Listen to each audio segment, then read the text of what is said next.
All right, welcome again to another episode of the CapmLew podcast. I'm CapmLew, and I'm here with my co-host, Skipper Seth. Skipper Seth. Actually, I think Skipper's a type of... I'll say first mate. No. That's a good one. I don't know. I would call you XO.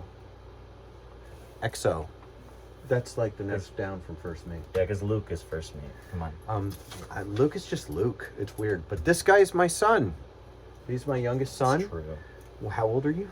I'm 21. He's 21. Mm-hmm. And young guy. when he is in town, he's finishing up a degree in wildlife biology. He's finishing up a degree in wildlife biology in Texas at Texas State. But when he's back in Ohio, I like to have him on the show for a little father-son concept, little bit of that. And I always appreciate his perspectives on things. And so we're just gonna shoot the bull. Yeah, let's do it. Yeah, let's do breeze. it. The breeze. Shoot the shit, as they say. What? I know. On the first 30 seconds. No, is this is Spotify? Is it? No, like that? yeah, no, I'm just I kidding. have no That's idea. just YouTube that's to get demonetized. Oh, well, that's not a problem. Monetization is not a concern. But I like Seth's perspective because he's one of the young people. And when I say the young people, I love the young people. I mean it in the SpongeBob way, where the old man on the bus bench. How many times we gotta teach you this lesson, old man? I love the young people. Yeah, exactly. So, first of all, you just gave me a hack for our sound quality. Yeah.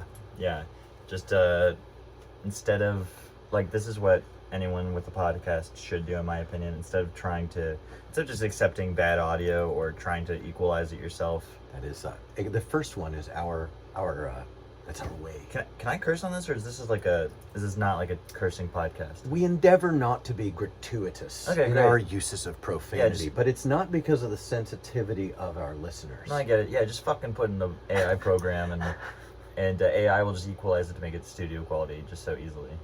There it is. You might have to do some file conversions, and that's not hard. Dude, we've been so burned on file conversions. Dude, it's so easy. Well, we don't have a laptop, so we do everything with apps that you download and pay for. You see, Just go to the public library. Huh? They got computers there. But Put in Google Drive. Put whatever you got in Google Drive. Yeah. Go to the public library. Yeah. Convert it. Bada bing, bada boom. It takes you an hour. Luke has a new baby. There is no, what did you call it? Hour? An hour of, what? How can this be? We have it plugged in. Why is it giving me low power? Well, this is what it's like. I see it's not charging. Where's the charging icon? Here, do this. Swipe it so we can take a look. We can start over. Hang on, listeners. No, you got to do it on the other side. This side. It's not charging. Why you aren't charging? Is this thing on? Is this on? Is it even still recording? It's charging now. Is it even still recording? We'll just start over. Or no, we'll just keep it. Keep it raw. It's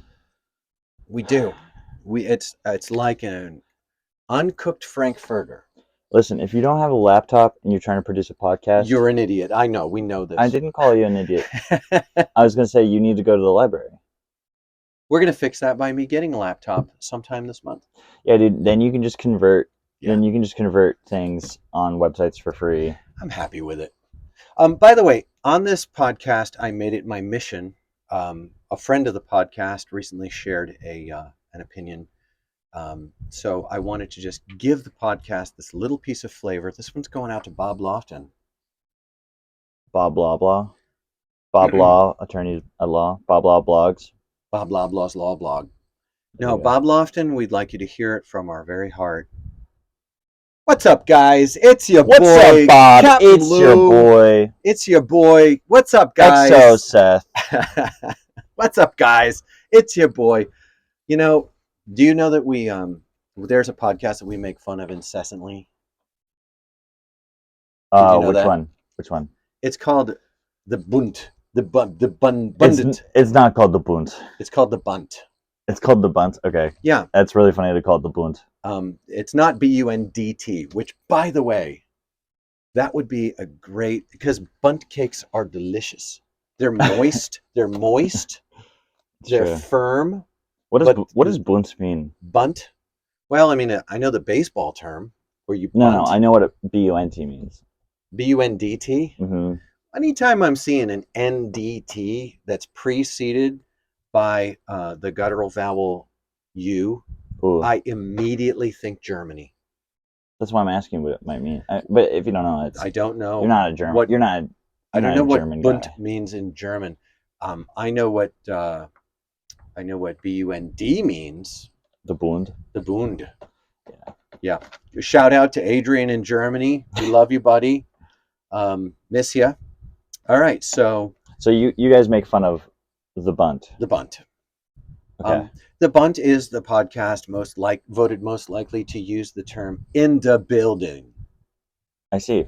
And that's a pretty prestigious award. I know at least 6 other podcasts that use it frequently. They also are most likely to use the following combination of sound effects without the subsequent John Cena theme.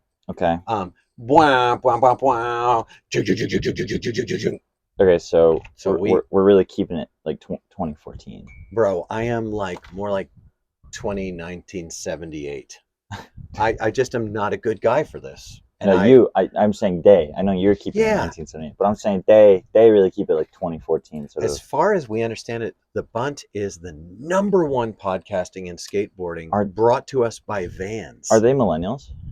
I don't know what one of those even is. They are someone. Do I know what one of those is? Yeah, they're born between like something like 1995 and 89.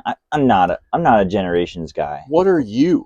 I think they call me Gen Z. That's what the people are saying. That's all I have to say is let's do it. I find it's a lot less fraught with controversy for me to ask someone what generation they identify as than to think of a year spread and go, oh, you're a millennial. And they're like, I'm not, I'm Gen Z. No, it's definitely about you because it's about... People get feisty, Seth. It's like, A, do you remember 9/11? B, were cell phones a regular thing? Like portable mobile phones. That's kind of like the beginning of it. Big changes in my generation. Because guess what? I don't remember 9/11. I forgot about it. So people from my generation, commonly referred to as Generation X. Mm-hmm. Mm-hmm. I did not know this was a thing. X for excellent. Nope. ... They were also called the Forgotten Generation. No, you guys are not the Forgotten Generation. We were the generation that the parents just put us outside. Oh, I'm sorry. I was thinking about the Silent Generation. That's my bad. No, we're not the Silent Generation. We're the Forgotten Generation, where we were the latchkey kids before we found out how many kids were going missing. Yeah, dude. Before the invention of the internet, where people could discover that hundreds of thousands my parents of would kids just make me go outside until dinner. Yeah, it wasn't until actually quite recently that I began to encounter social media accounts by people my age. I'm 50. People my age creating social media accounts talking about, like, I've heard a lot about millennial generation, Gen Z. I think Gen don't ask why. I think I get a but they started doing it. I think I get a raw deal on all of this generational beef. I think I get a raw deal. I think I got a good perspective because I live on TikTok. And there's a constant war between the generations on TikTok. That's where I'm seeing it. But I mean, I don't care about anything. I don't care what generation someone is at all. It's just like the things you like and the hobbies you have. I think like that's a better like way to relate to people than when you were born, probably. I like that. My TikTok, they figured me out, is almost nothing. That's what they do. It's almost nothing but Harley mechanics, car and truck mechanics. They've begun to feed me diesel mechanics. I think TikTok is a bad rap, and I think it's great. I think TikTok is great as well. I also get a fair amount of citizen journalism. Mm-hmm. I get a ton of on the ground reporting. Have you seen the breaking news SpongeBob fish?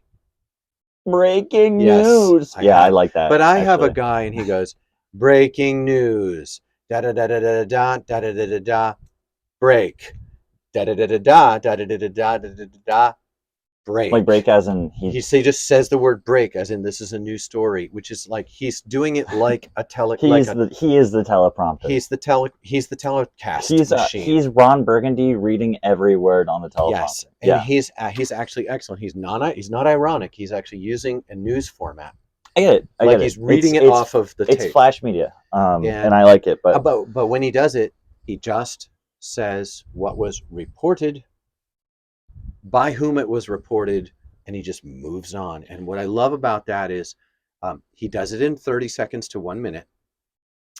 You get a feel for what's going on, and then you just move on. And then the citizen journalists on the ground, like they've been like pulling out their phones and talking about what happened in recently. There was some serious, do you like think you can hear incredible neck pops fires. on these labs here? Yeah, it'll pick up a neck pop. Should I? I'm gonna Go pop my for it. neck. Go for it. Oh, that was a good one. Yeah. Yeah, no, So, this sorry is if you like guys don't like that anymore. it's like one of those chiropractor videos. But back to this sort of like generational, Yeah, because like I think one of the strengths and weaknesses about TikTok is people's ability to voice their opinion and receive feedback yes, virally, that is a strength. and a weakness, right? Because then you get like, Dogpiled by man, haters? I'm so glad you don't know who World of T-shirts is. I don't. I'll save that for another time. I feel glad too.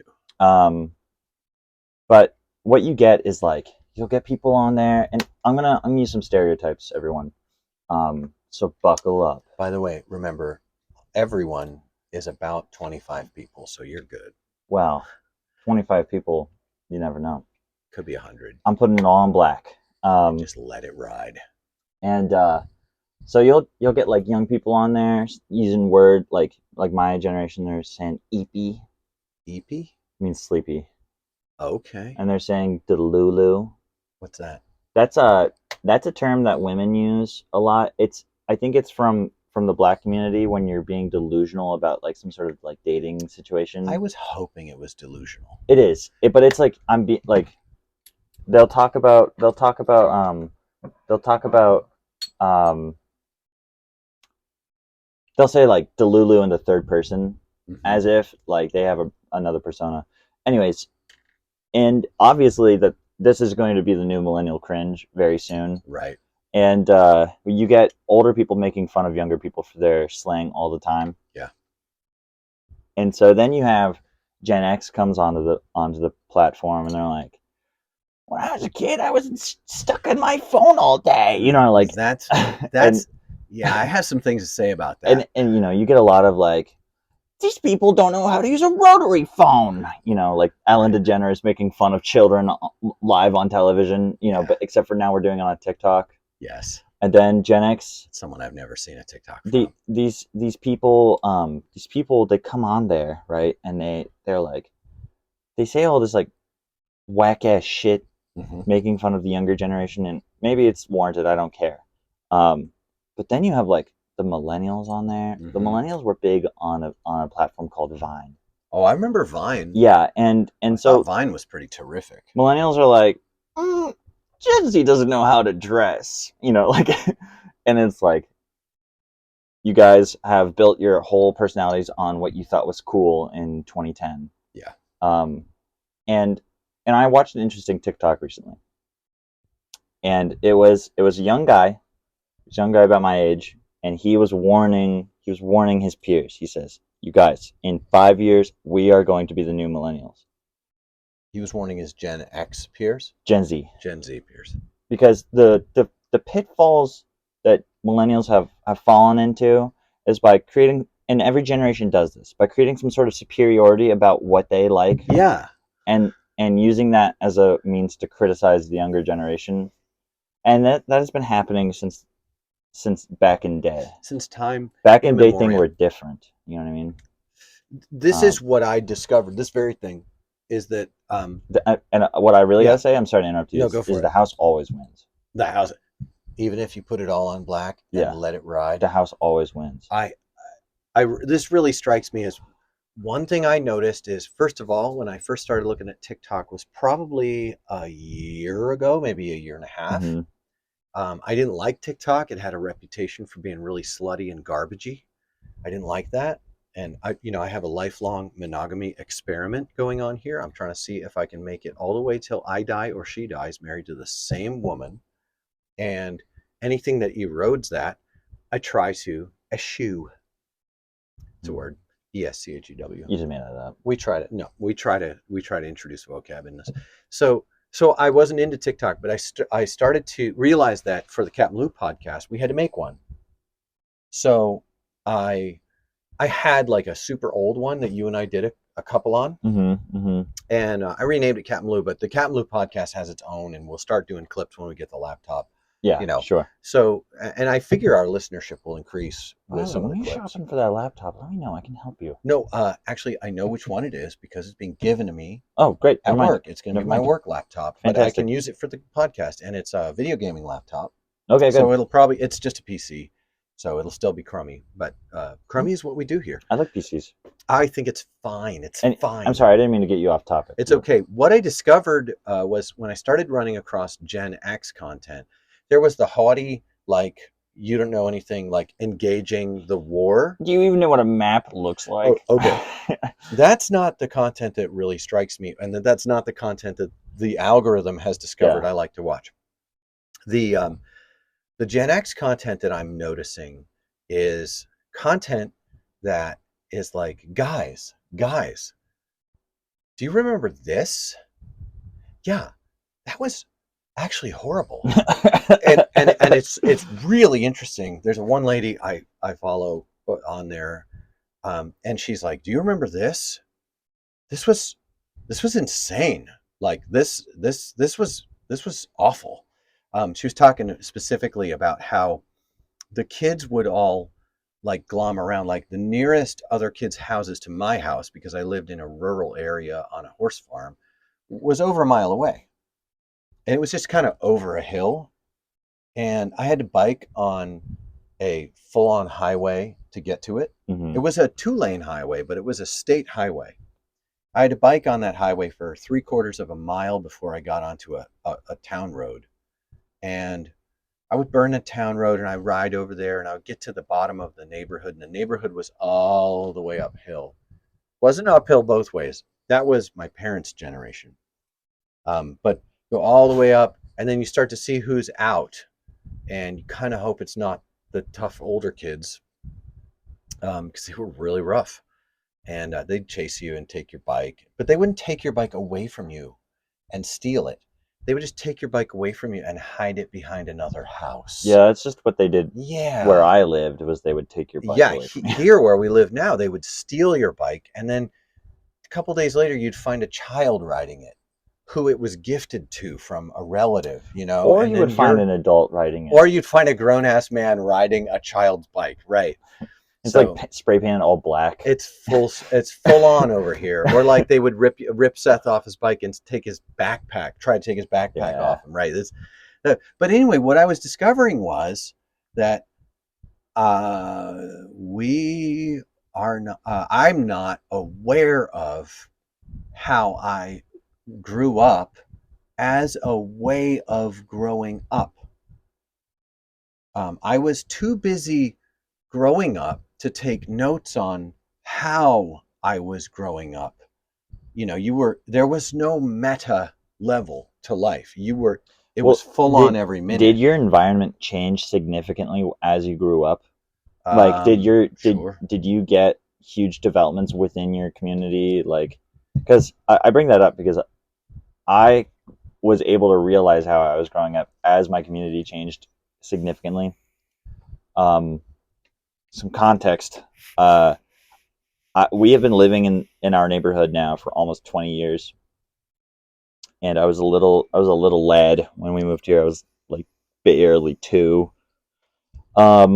Anyways, and so I grew up in this place that was all section housing. We bought a house.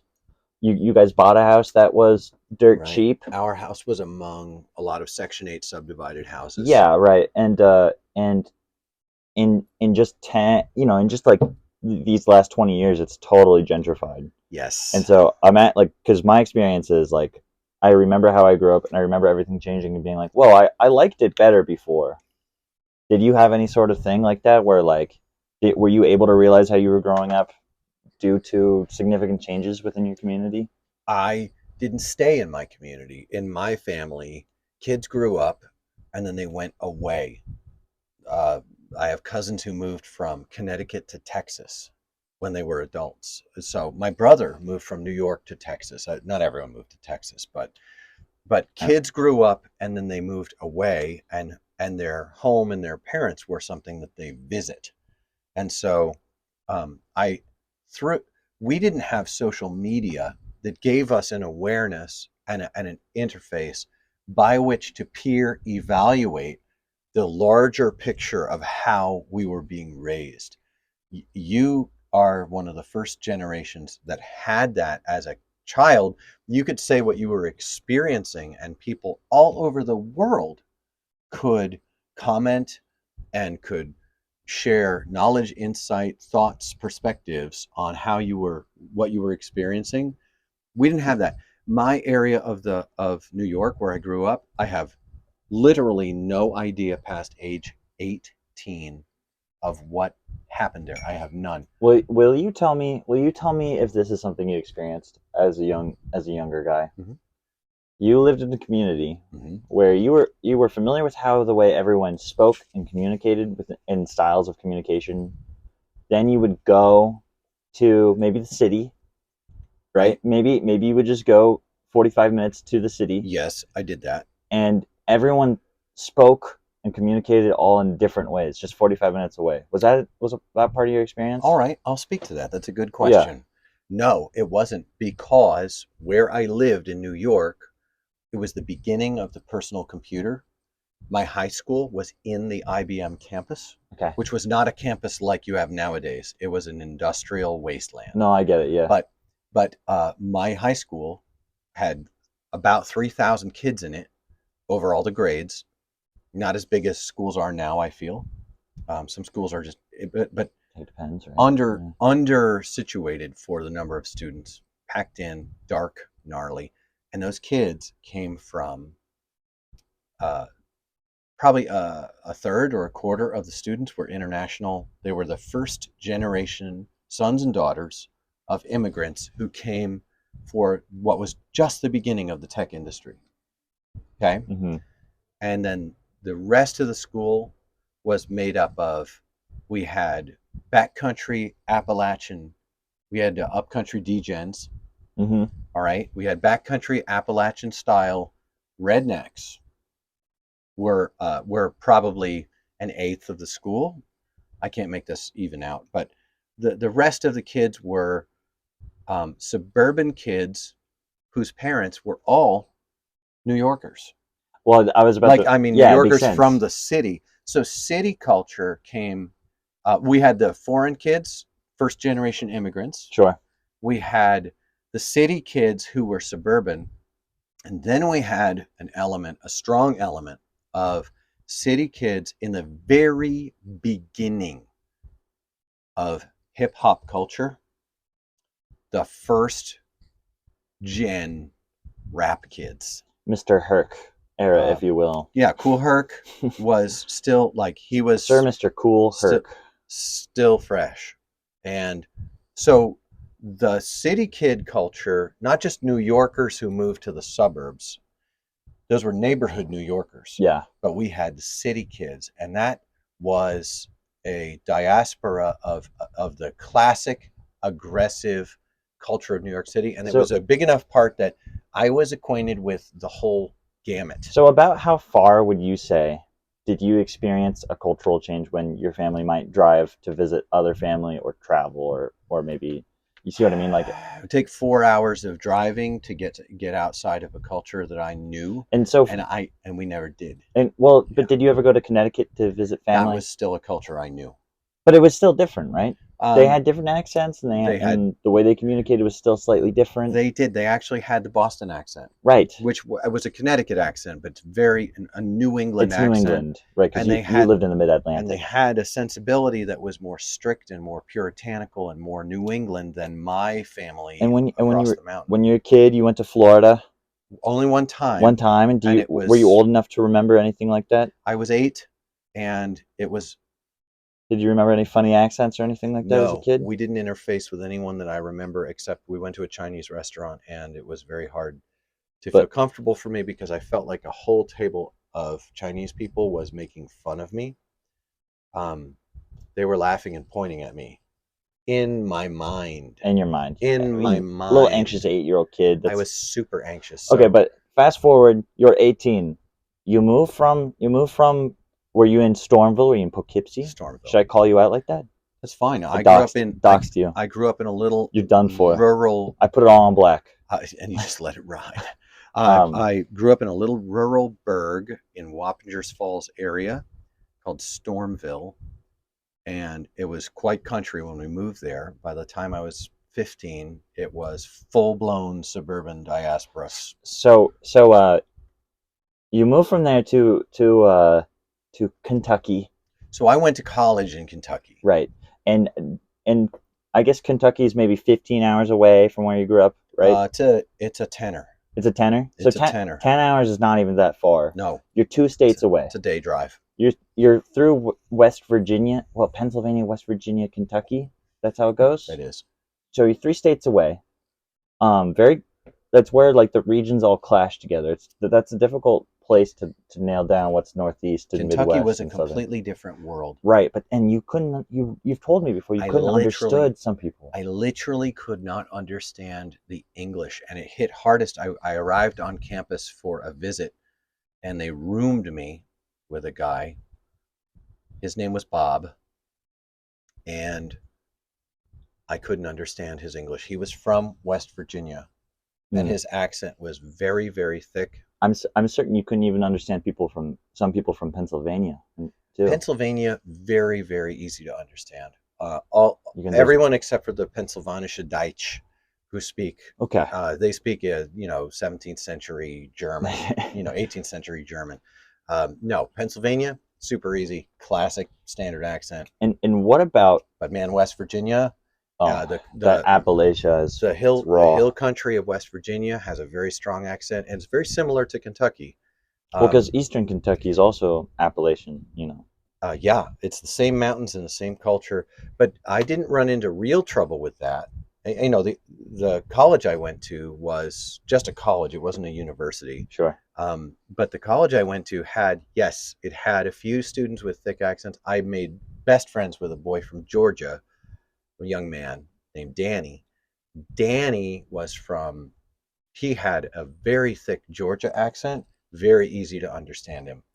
The deep Southern accent that Danny had from Georgia, I mean, he said, we called him Pecan Dan because he's called pecans pecans. But he was easy to understand. That's one thing you get about this Appalachia, sort of like Kentucky's. They talk fast. They don't talk slow with like. They also have words that you don't know, mixed in with words that you would know, spoken with an accent that is strong enough to stretch them into words that you don't know. And so then you get lost. Then you have a whole huge, like maybe even a culture war between East Coast, West Coast thing that existed. There was none of that there. But where I ran into trouble was when I graduated and stayed in the area and went into the workforce.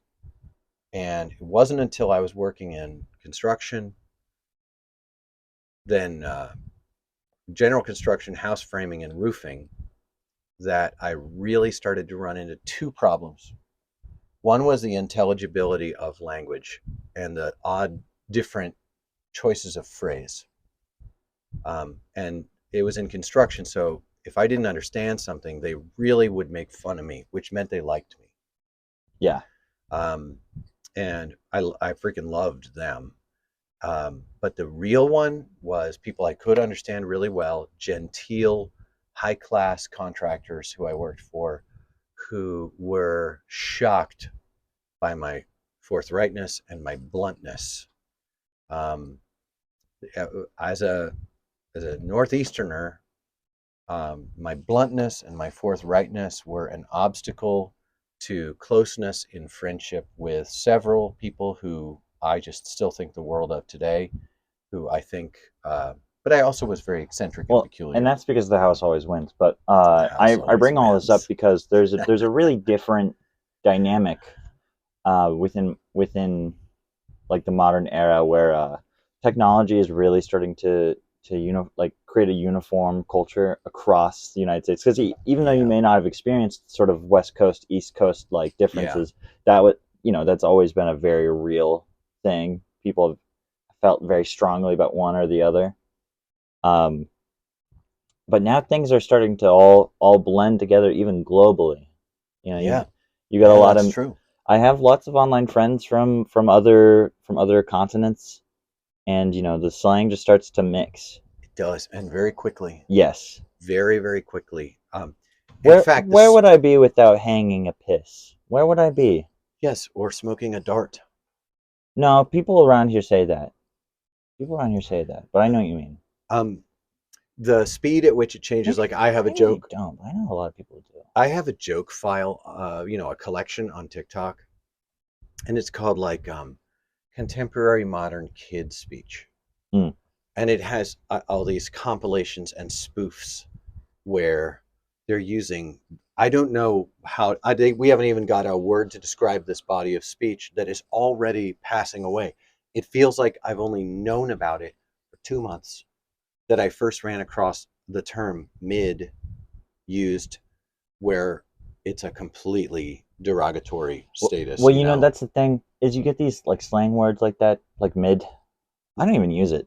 I'm right in there of like prime Gen Z, right? I don't even say mid or slaps or nothing. Yeah.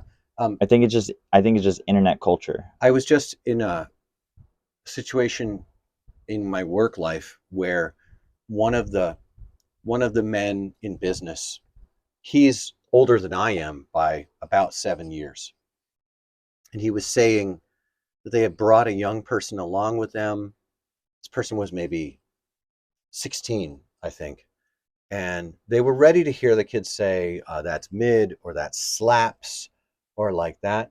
But the kid said, That that smack slaps, no no smacks ass. that smacks That ass. smacks ass. That's not a thing anyone says. Right. It's just really funny. But it's coming. In a week, it'll be everywhere because of exactly what you're describing.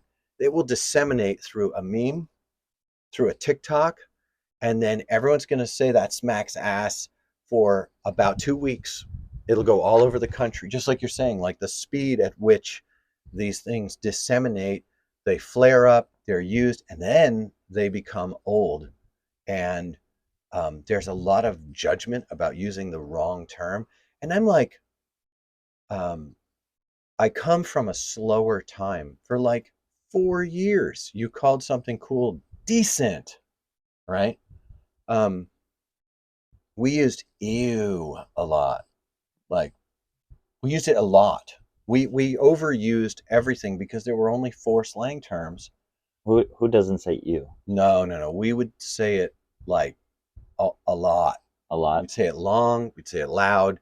We'd say it over and over Well, do you again. know what we say now? No. We say ick. Yes, and not only do you say ick, but there is such a thing as gives me the ick. Yeah, there's the ick. Yeah, the ick, and we didn't do that with our terms and our terminologies.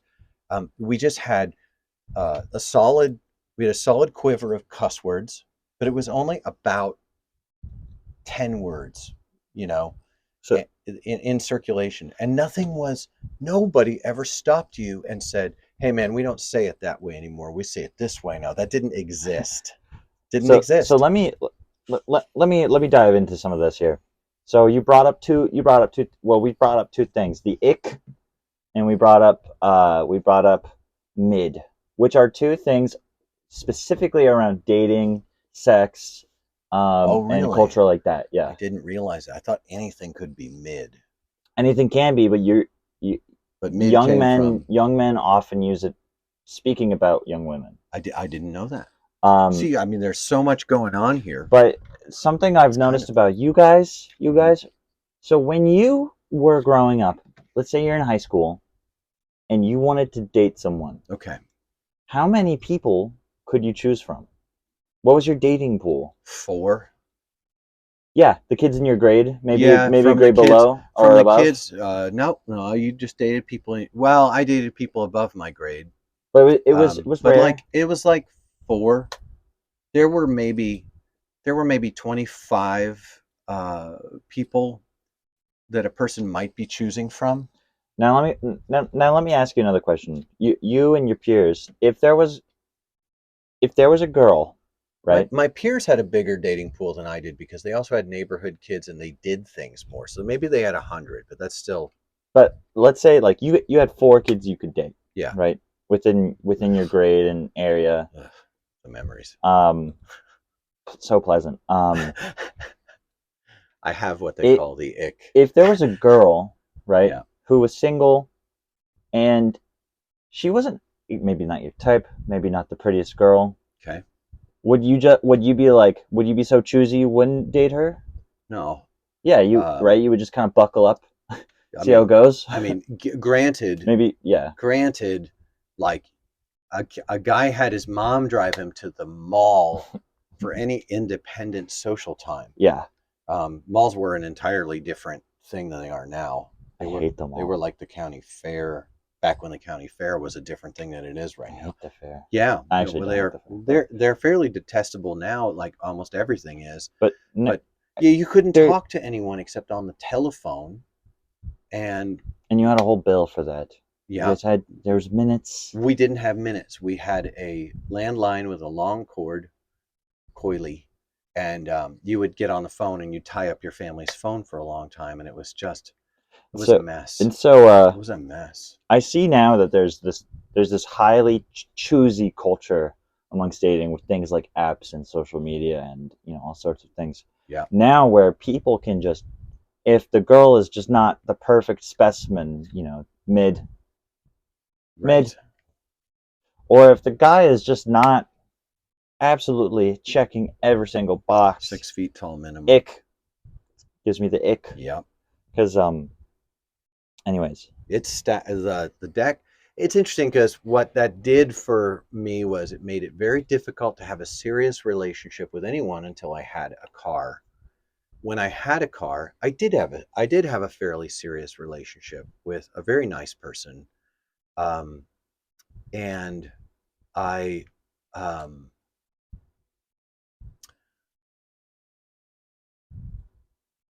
but I wasn't trying to fool around.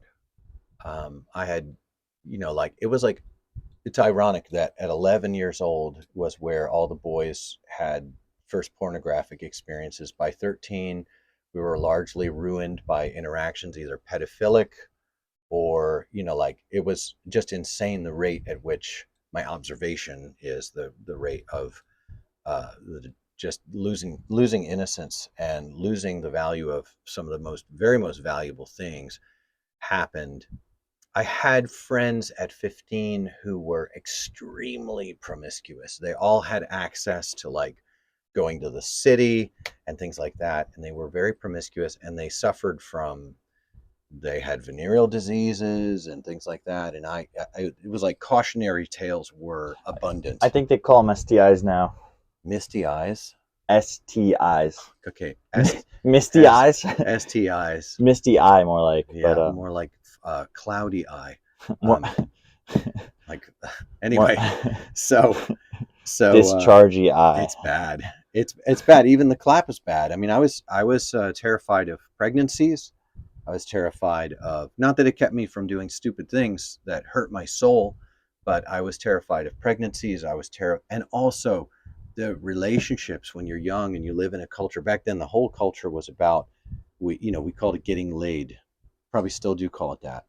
And it was bad culture for kids. It was really destructive, and a lot of us paid long-term prices for the lessons that we the bad lessons, the false lessons, the propaganda that we believed about the meaning and value of those interactions. I didn't want this to be a treatise on that, though. I do want to talk I about those things. I just wanted to Yeah. bring up this huge huge difference now with dating and how people relate to finding a mate.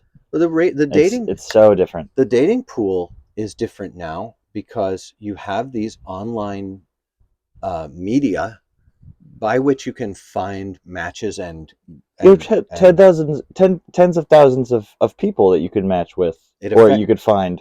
It affects the standards by which, for example, when it comes to men's selectivity in dating, men select more commonly now for absolute what do they call it? The standard of beauty that is online, airbrushed beauty, and that pressures girls to select for those standards in their personal lives. So there's a you guys might not know this, but I went to school in a powder keg of hairspray. Mm-hmm. Beauty standards when I was a kid were mom jeans and these crazy bouffant feathered haircuts, big poof front haircuts. None of that was actually very attractive at all. It was a strange. Even as a child, I was like, "That's scary. You're scary." It's peacocking, you know. It was really weird. Some of the city girls were more sophisticated, and that was not great for them. I watched a lot of sorrow happen. A lot of the kids I went to school with, at least 8 of the kids from my graduating class, it turns out I found this out just a few years ago. I went on a trip and I met up with an old schoolmate in Philadelphia. I love you, bro. I sincerely love you. I met up with him in Philadelphia and I stayed for a night at his house.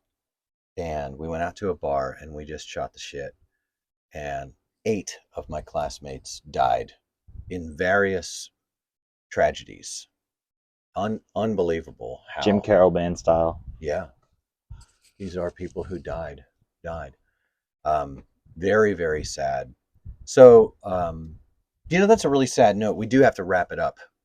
Let's wrap it up on a good note. Give us a good one. Is this a secret item? Can I openly wanted to discuss bring it? the news. This used to be a secret item, and I just learned today that Ohio legalized pocket carry. Can I talk about a TikTok I saw about this secret item? Before we divulge what the item is, Okay. yes.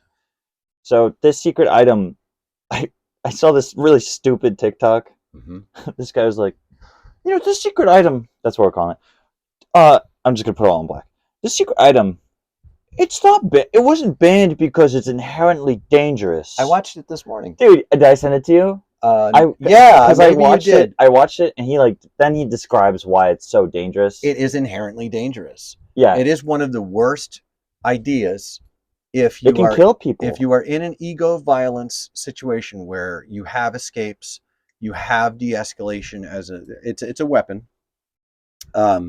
If you have de-escalation available to you at all, if you have blundered your way through ego and loud mouthing, and I don't mean First Amendment speech. I've personally been offered fighting words. If we're talking about fighting words, I've had people who wanted to kill me for things I said that are protected First Amendment speech. Exposing I'm not talking about that. Am I? Exposing it. I am. I did. There aren't enough people watching to know what it is. We gotta keep them on the hook. But you gotta put this at the beginning. This tempt them, then say you're gonna find out what the secret item is at the end. So the secret item that is extremely dangerous in its use, and oh so secret, is your classic Asprey Ucklesnay. Yeah, I don't think if you're trying to keep it clean, Asprey is a little over the line. I think the line has been crossed. Let's not talk about Asprey, all right? So smacks, slaps. So this is it, and it's a terrible escalation of impact. It's ironic that a guy is going to make a TikTok about how this is not inherently dangerous, and then describe like the three incredible force multiplications. He says it's not inherently dangerous. The reason why it's dangerous is that it'll protect your knuckles from being broken. It makes your hand heavier, and it could even cause death if you hit someone. And it's like, dude, yeah, that's why it's that's why it's dangerous. He was wearing it wrong too. That was interesting. He wore it all the way up to his knuckles on the Yeah. top, but it actually goes in the palm. Well, because it's the haymaker is And what you're going for. it is not a thing. You know, guys, one of these can take out every tooth on a top jaw in one swat. It's not a joke. Something like this is only held by me in irony, because it is also a project in my life, lifelong matrimony, matrimonial monogamy, doesn't- and also never hurting people. It doesn't leave the room, and it doesn't kill anyone except for in Minecraft. In Minecraft, In Minecraft, I'd use brass knuckles all day. we have friends in low places. In Minecraft. Yeah, that's right. Well, with so that was a secret item. We ought to have more secret items. We ought to have one of the month. You should have a secret item of the month. Yeah. Where we discuss it and then we reveal what it is. Dude, imagine you forget that it's like at the end of the month you didn't reveal your secret item. And you're like, here's my social security card. Here's my credit card. We should print one up with a fake number and do that. Yeah. That'd be fun. We'll let that go a few episodes and we'll do it. So the whoever can guess what the secret item is by the end. It's this thumbtack. But yeah, now legal to carry in Ohio. Very interesting. I won't be carrying that. I have other secret items to carry that have been legal for longer and are much more effective. Much more secret. In situations that are much more serious than some ego violence outside a bar where everyone's been drinking. You might not go to prison, but you will wind up having a civil suit if you do ego violence, man. Just don't do it. So I think that was good. I gave them some advice at the end. Well, let me go ahead and say this. Yes. Don't do it unless you're in Minecraft. There it is. You know what? Listen to the wisdom of the younger generation. Just listen to them, because if you're an adult, older than me, if you're an adult and you haven't played Minecraft, give it a go. I'll be over there mining. What do you mine? You can mine. How do you get wood? You hit it. Okay. You can hit it with an axe if you care. I've seen dudes playing Minecraft who are just making wood. Well, yeah, you take the log and you make the planks. Then you can make sticks. Then you can make tools. That sounds passionate. You know what? We ought to have a podcast where I teach you how to play Minecraft. That'd be the worst idea ever. It sounds like homework. All right, turn it off. All right, so the house always wins. The house always wins. If you listen this far, the house won again. You know what, though? When you come back, just put it all on black and let it ride. Thanks for listening to the CapmLew podcast with your host, CapmLew, and today's co-host, me, Seth Ross, his favorite son. I'll let it ride. Thanks, guys. This podcast smacked ass.